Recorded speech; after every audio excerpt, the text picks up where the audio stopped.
Hey guys, it's Phil coming at you with another video. I know it's been a little bit of time since I uploaded a video, but I've had a lot going on with preparing for university stuff as well as trying to balance the full-time job and doing tutoring and all of that stuff.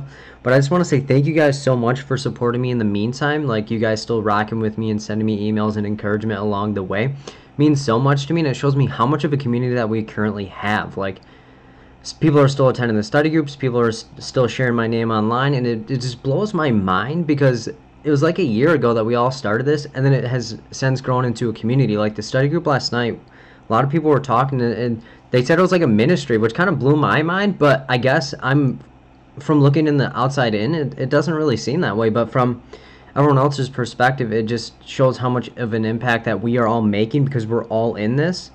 And that's going to be kind of related to the topic that I want to share with you guys today. But before we get into that, 26 people have passed the exam, which blows my mind since my last video, and they are as follows: TDA, Lindsay C, Natasha G, Libby T, Daisy B, Wanda S, Rebecca N, Stephanie D, Amy H, Amanda C, Robert G, Kara M, Chelsea C, Natalie D, Angie N, Peace C, C. Gormley, Cecilia C, Maria L, Jennifer D, Nana Ama, Kristen L, Ricky B, Allison C, Lauren E, and Kristen T. And if you want your name shared as well, send me an email at berda24@gmail.com, as well as if you want to stay connected with me and see what's going on with other things, as well as get reviews and everything. My Facebook page is Fill in the Gaps LLC. And if you have passed and you want to help me out, which most of you guys do, leave a review on that page because it shows active feedback that people can actually view and see that the strategy is working, or that you can tell a little bit about your story as well. But a topic that I've been noticing a lot about is, what if I can't pass the exam, or I have failed the exam and I feel like I'm going to lose it all? So let's get into that and explore that a little bit and unpack it. And if you're interested, I do offer private tutoring, so feel free to reach out to me at my email at berda24@gmail.com. My schedule does book up 2 to 2.5 weeks in advance, or sometimes 3, where it's at right now because I'm taking time off this weekend to go to Baltimore for a wedding. Or I've implemented a new system where you guys can schedule your own tutoring sessions, which is going to save me some time, you guys some time, as well as both of us some sanity. The link for that will be in the description. It's also on the screen if you want to type it in. And my next paid study groups are as follows: 1020, Research, Program Development, and Program Evaluation; 1027, Practice Questions; 11.3, DSM-5 and Meds; 11.10, Client Interventions; 11.17, Human Developmental Theories. And those are Sundays, and they start at 7 p.m. Eastern Time. I say they go until 9, but they typically go longer than that because I do content, questions, and then you have a question and answer segment where you can ask me questions directly or process about your experience. And my email, again, is berda24@gmail.com for details and information about that. And again, if you want to connect with me and catch up with me, and as well as see reviews from other people, my Facebook page is Fill in the Gaps LLC. And I do have a podcast as well. If you want to check that out, type in Fill in the Gaps on iTunes or Google Play. So now that is all out of the way, let's get into the video, guys. So a lot of times people are saying, Phil, I don't know where my confidence level is after I failed this exam, or I'm struggling, I can't accomplish the goal that I have in my mind set for myself. What do I do, man? And that's a huge question, you know, for just one person to answer and process out. But I have come up with 5 suggestions for people that are in that boat of, you have failed your exam and you want to get past what you're currently feeling and get back to prepare, as well as if you are currently trying to get to a goal that you have not been able to accomplish. So my first suggestion here is to let go of where you thought you would be and embrace where you are. And you may be saying, how am I supposed to embrace a situation that I'm not entirely satisfied in? And that is the thing, is that is because where you thought you would be is on the other side, or that your goal will already be accomplished. You thought all of this stuff was going to work out and things would be easy and that everything would work in your favor. which we want to have the best intentions and expect things to go our way. But at the end of the day, you're going to hit resistance. You're not going to accomplish the goal that you thought that you had. And you just have to reevaluate of where you're at. A lot of people don't plan after what the event would have been, and they just expect things to go 100% their way, or since they put in the work that they're going to get there. And that's because you thought it was going to go one way, but life had another plan, and there are lessons for you to do. So embracing where you are is understanding that it's not what I do that defines who I am. It's what I do with what I have that makes me who I am, and it's not anything lack thereof of my effort or who I am based on that I didn't get to where I wanted to go. It's a matter of saying, where am I currently at? What do I need to supplement? And that may not be buying something. That may not be grabbing for more things. That may be just saying, what did I do? And what did I utilize before to try to get me to my goal? And did I miss something? Or did I not hone into my skills in that particular area? And did I just go with what I thought was correct? Because it's okay to say, I thought it was going to go one way. I missed some things. So let me just polish this up and get me closer to where I need to go. A lot of times people think they need to buy something, they need to grab for something external to provide some satisfaction internal. We can't change the internal by changing our external or getting an external factor to hopefully change our internal. So you have to embrace and say, where I'm currently at is where I'm supposed to be, and that is okay. Oftentimes nowadays society is telling us we need to be way further along, or you should never blemish or fail or do anything incorrect, or you're less than, which is absolutely incorrect, because the people that are succeeding and are doing great things and are doing amazing things have failed along the way. Me personally, I failed multiple times, millions of times, even doing these YouTube videos and helping people pass the exam. I'm not 100% perfect. I have blemishes. I have downfalls. I do things incorrect. You just have to own up and say, I've done something incorrect, and collect where you're currently at and see how far you need to go to where you want to go. And that may not be just this exam. This may be in your career. This may be something that you have wanting to go in for you. It's just a matter of owning up to where you're at and saying, I know I'm not where I want to be, but where am I currently at and what is needed to get me there? And you may need to reach out to people that could be supportive of you. Or if people aren't being supportive of you and not pouring into you and they're just taking from you, you may have to take those people out. Because again, you thought it was going to be one way, it didn't go that way, and as humans we don't like to say we took a loss or things didn't go how we wanted to go. So let go of where you thought you would be and actually embrace where you are, because you may be in a better spot than you are currently thinking about, because you have to get over that loss and letdown in order for you to fly. You can't run a mile with a 50-pound bag on your back and expect you to run it as fast as you would if you didn't have that 50-pound weight. Or if you're comparing yourself to someone that's not wearing the 50-pound weight and you're wearing the 50-pound weight, it's not a fair race. You have to equal the playing field, and that may be you changing your style. Maybe that's you changing and reevaluating your goal for you to get closer to where you want to go, which then leads you in to my second point, which is your past does not dictate your future. Because again, there are two different scenarios here that I often encounter.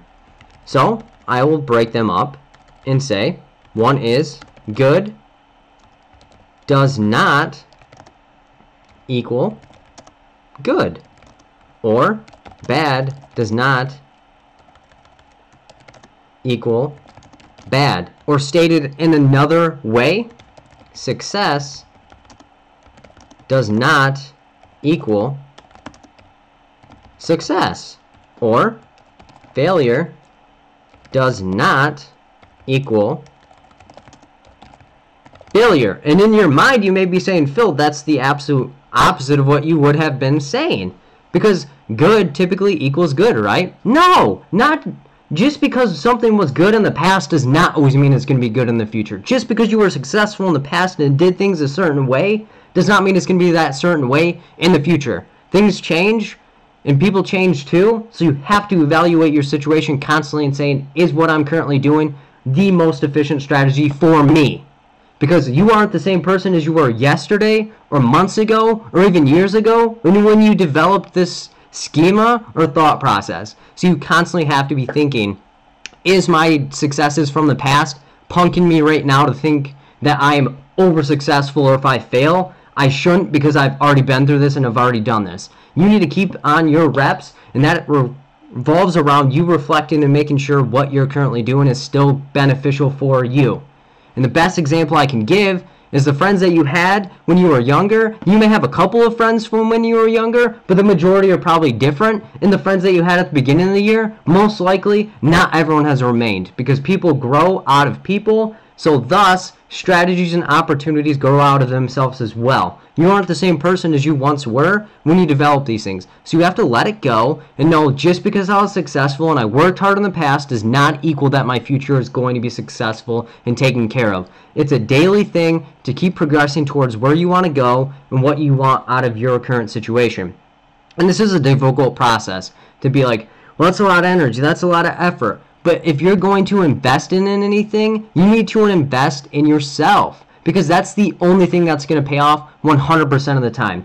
You can put a million units of energy in other people, but you don't know the results of that, because you can put all the effort and all the time and all the resources into an opportunity, but it's not all in your control. When you invest in yourself, you have a higher likelihood of dictating the result.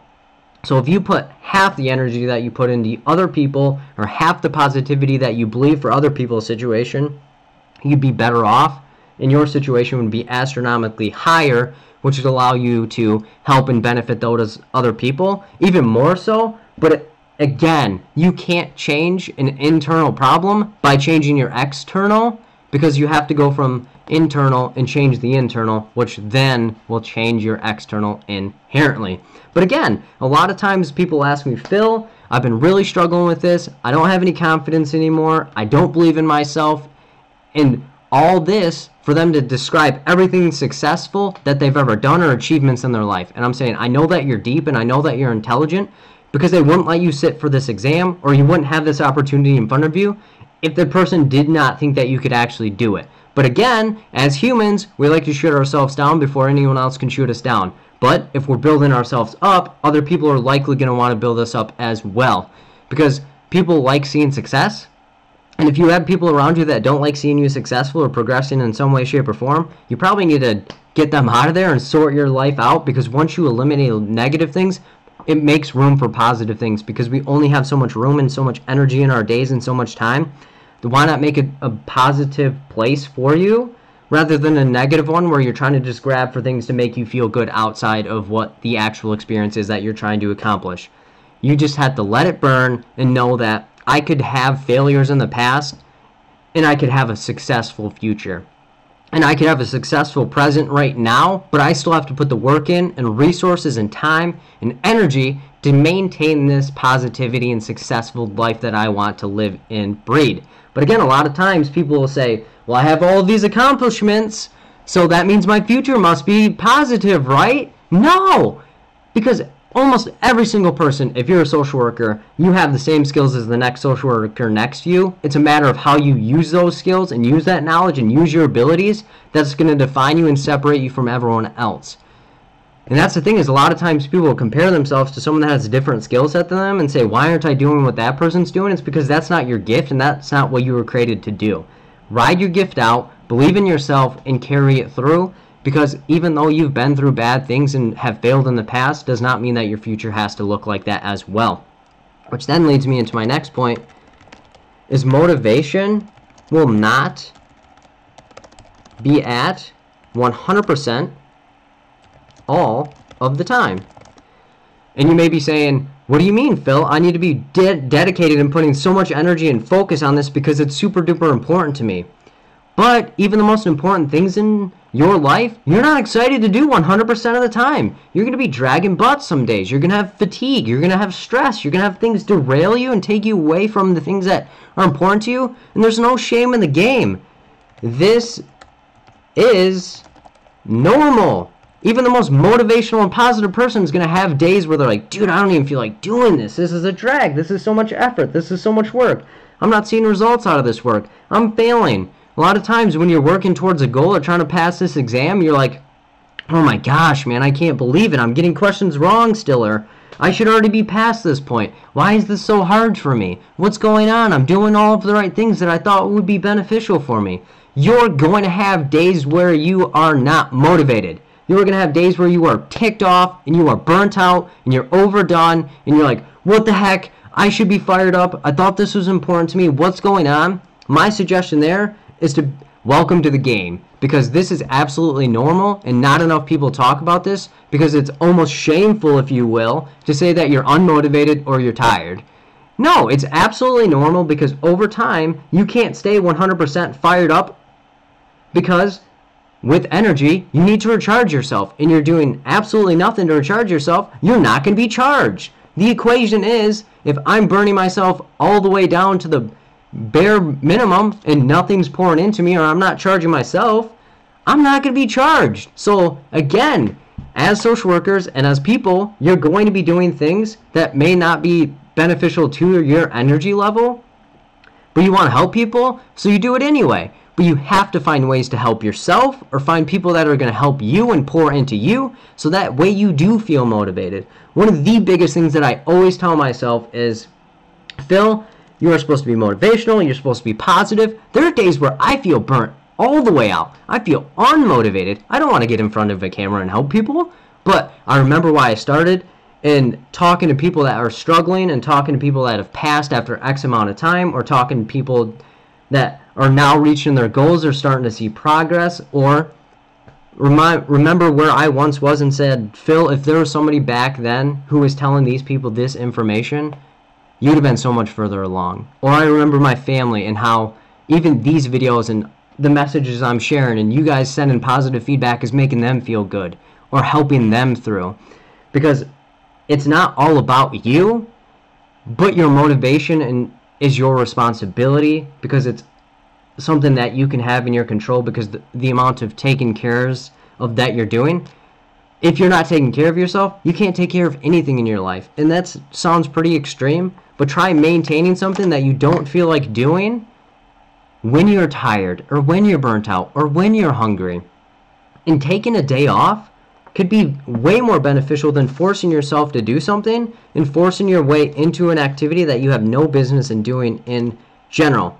So to that, be kind to yourself and create a realistic plan, because a lot of times people are creating goals that are unrealistic for their situation. Like, I was interacting with somebody and they said, I want to take my test in 2 weeks. I was like, okay, how much preparation have you done, or what are things that are important to you and things that are coming up? And they said, I have been studying very little, and I have kids. And I was like, aren't the holidays coming up? And they're like, yeah. And I was like, so are you going to cut out taking your kids trick-or-treating for you to buckle down and take this test? And they said, well, maybe not. And I was like, okay, maybe you need to push it back a little bit to create the plan more realistic for your life, just because it feels good to take it sooner, so that we can get it out of the way and hopefully pass this thing, or hopefully you get closer to your goal. Just because it feels good does not mean that it is good.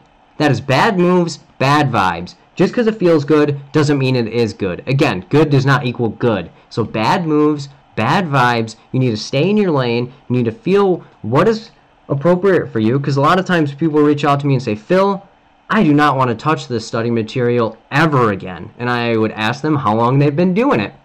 They tell me the length of time, and I say, don't you think that's almost like a part-time job, and that you're running yourself to the bare minimum energy level? And they're like, well, I never thought about it like that. And then I ask them how many hours they're doing per day, and they're like, well, maybe 2 or 3. And I'm like, okay, every single day, yes. And I'm like, okay, 7 times 3, all right. So you're basically doing a part-time job, if not more hours towards this studying.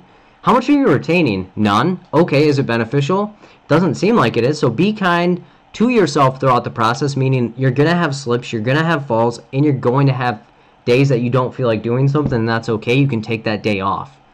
I'm a huge proponent of putting in work and getting results, but if you're not 100% there, do what you can do to be 100% there, because that's going to lead to longevity and you being able to maintain and actually have confidence in your ability in what you're currently doing. Because if you believe in what you're doing is important, you need to make what you're doing important, but not more important than the things that are going to be there after you pass or fail this exam. Because there is a 50% chance that you pass, 50% chance that you fail, and that comes with anything. There's 1 or 2 choices.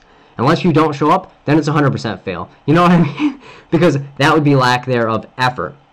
And then the fourth thing that I would definitely suggest or would want to address is do not add unnecessary stress to your situation, because it can reduce your abilities or capabilities and superpower or powers, depending if you have a lot more. And what do I mean by this? A lot of times people are adding extra things to their life, like, let me buy another prep program, let me add this extra responsibility, like meet with an accountability partner that doesn't make me feel good afterwards, or let me add this, let me do this other material, let me do this other thing. And I always ask them, is that work for you, or does that work for somebody else that you are close with and you're trying to make it fit inside of what you do? And it's often the second time rather than the first, because most people don't know their learning style, most people don't know what their capabilities are, or even their superpower. My superpower is being able to talk to people. If you can't tell, I love talking and I love helping people. So those are my superpowers. You ask me to be super organized and run cameras and run like data analytics and stuff, that's not my superpower. I get lost. I hate super duper structure because it's not my superpower. But I know there are things that can help me be more organized, and there can things that can help me do all these other things.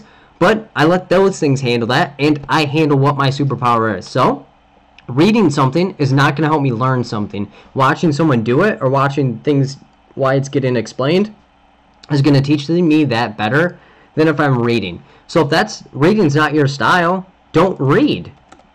Or if you need someone to check in with you or keep you more accountable towards your goal, and it's going to be beneficial and not add stress to you, do it. There's no shame in the game. If you're reaching your goal, and again, emphasis on your goal, it's going to create a life that you want to see. If it's not someone else's goal, you're not motivated for somebody else, don't add that unnecessary stress or add like, okay, I'm going to lose my job, because again, I can lose everything.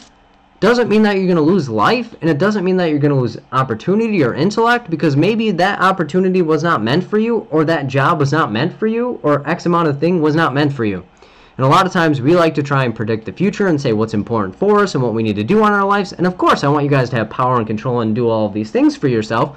But again, don't add extra pressure that isn't there just because you want to see for yourself what you thought you would do. Again, let go of where you thought you would be and be where you currently are, and not do what you feel you should be doing. Do what you're actually meant to do, and hone in on your superpower. Know that you're going to be different, and that's totally okay, because that is what makes you you, and you know yourself better than anyone else. So don't let someone else tell you what is best for you, but surround yourself that people are going to hone in and sharpen what you're currently doing and what is important for you. Because a lot of times people add this extra stress or do what someone else told them to do because it worked for them. Stay in your gift, do what you're supposed to do, and get the job done. Because at the end of the day, keeping yourself accountable and keeping yourself focused and motivated and kind to yourself and getting to where you want to go is the goal anyway. So stay in your lane and do things that are going to sharpen your capabilities, your abilities, and hone in on your superpowers. Because if you're not doing what is best for you and doing what someone else told you to do, let go of it, because it's not going to get you closer to where you want to go. Which leads me into my last point. You are not like everyone else, and that is okay. And a lot of things that I see in my daily time of interacting with people is they will stigmatize themselves. So do not stigmatize yourself based on your past, present, or where you thought or think you should be. Because again, you're not going to be like everyone else. I'm not like everybody else, but I know what I'm good at and I know what I need to do to get myself closer to where I want to be. But I'm also not going to say, okay, Phil, you know you once took speech classes when you were in elementary school. You know you didn't know how to write when you were in college, so you went to the writing center every single day. You know that you have to do things multiple times, and you know you're going to forget things and not understand things just like everyone else does, but that's not right or wrong. You just need to stay in what you know, and don't stigmatize yourself and say, well, I'm X amount old, or I'm doing this and no one else is doing this, or someone told me not to do this and I'm doing it and it's working for me, but I feel bad because it's not like everyone else. I'm afraid to tell everyone else.